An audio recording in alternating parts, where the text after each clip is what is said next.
Assalamualaikum warahmatullahi wabarakatuh. Perkenalkan, nama saya Feby Febrianti dengan NIM 2004-2098 dari Departemen Ilmu Administrasi Negara. Baiklah, saya akan menjelaskan tentang uji Whitney non-parametrik dengan SPSS untuk memenuhi tugas mata kuliah Statistik Sosial. Sebelumnya, kita harus mengetahui konsep dasar. Uji Whitney bertujuan untuk mengetahui ada tidaknya perbedaan rata-rata dua sampel yang tidak berpasangan. Jumlah sampel yang digunakan tidak harus sama. Uji Mann-Whitney merupakan bagian dari statistik non-parametrik. Maka dalam uji Mann-Whitney tidak diperlukan data penelitian yang berdistribusi normal dan homogen.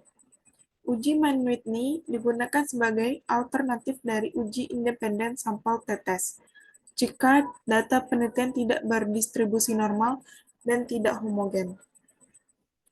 Selanjutnya, contoh kasus Mann-Whitney.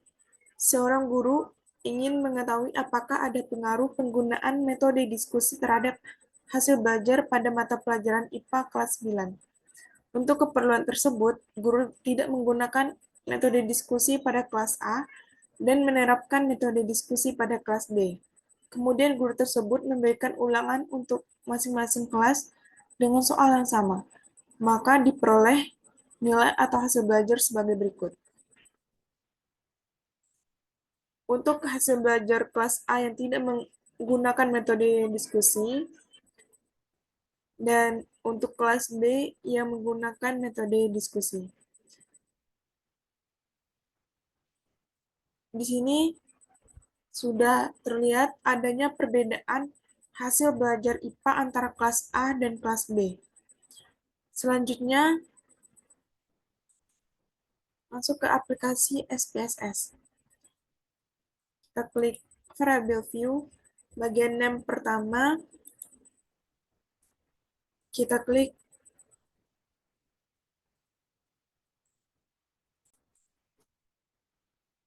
kita klik ketik hasil.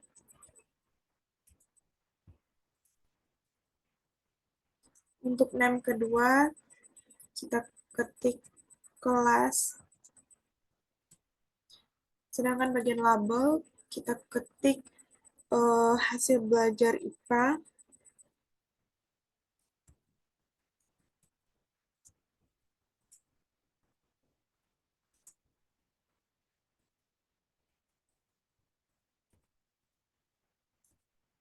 Label kedua tetap kita ketik kelas. Untuk value kelas, value 1, kelas A.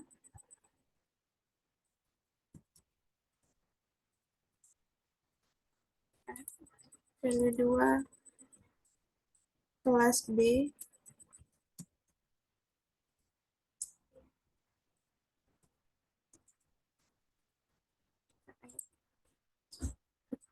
Klik OK. Setelah itu, langkah-langkah uji Mann-Whitney dengan SPSS. Pertama, kita input data.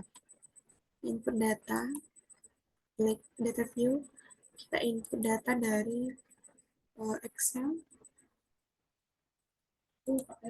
Kelas A, kita input, kita copy, kita masukkan ke SPSS, kita paste. Begitu juga untuk kelas B, kita blok, kita copy,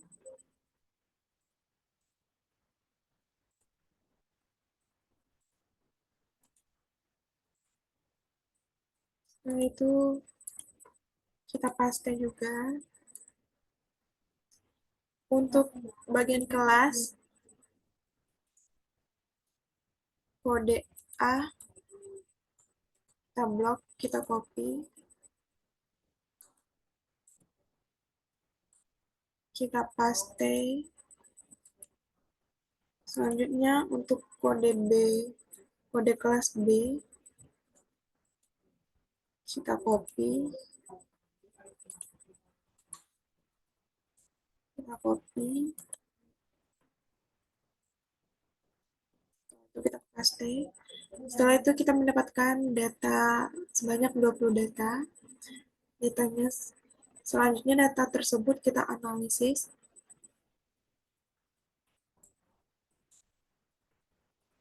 Kita klik analyze, kita klik non-parametric test, kita klik legalism, kita klik to independent sample test.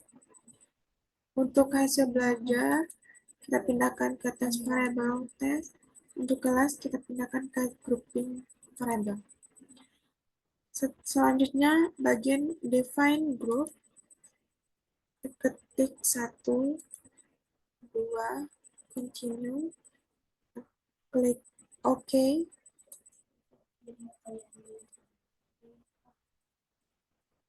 Maka didapat output dari uji Mann-Whitney dengan aplikasi SPSS. Selanjutnya, output tersebut kita interpretasikan. Di sini di sini untuk kelas A sebanyak 10, kelas B sebanyak 10 dengan total 20 kelas. Selanjutnya tes statistik. Tes statistik ini sangat wajib diperlukan untuk uji Mann-Whitney. Sebelumnya, dasar pengambilan keputusan Mann-Whitney, jika nilai SMP signifikan kecil dari 0,05, maka hipotesis diterima. Yang kedua, jika nilai SMP signifikan besar dari 0,5, maka hipotesis ditolak. Adanya perbedaan hasil belajar IPA antara kelas A dengan kelas B. Pengambilan keputusan. Berdasarkan output tes statistik, diketahui bahwa nilai SMP signifikan to Taylor sebesar 0,000, di mana 0,00 kecil dari 0,05, maka dapat disimpulkan bahwa hipotesis diterima. Dengan demikian dapat dikatakan bahwa ada perbedaan hasil belajar IPA antara kelas A dan kelas B. Karena ada perbedaan yang signifikan antara kelas tersebut, maka dapat dikatakan bahwa ada pengaruh penggunaan metode diskusi terhadap hasil belajar pada mata pelajaran IPA kelas 9. Sekian yang dapat saya sampaikan. Apabila ada kata saya yang salah, saya mohon maaf. Wabillahi taufiq wal hidayah. Assalamualaikum warahmatullahi wabarakatuh.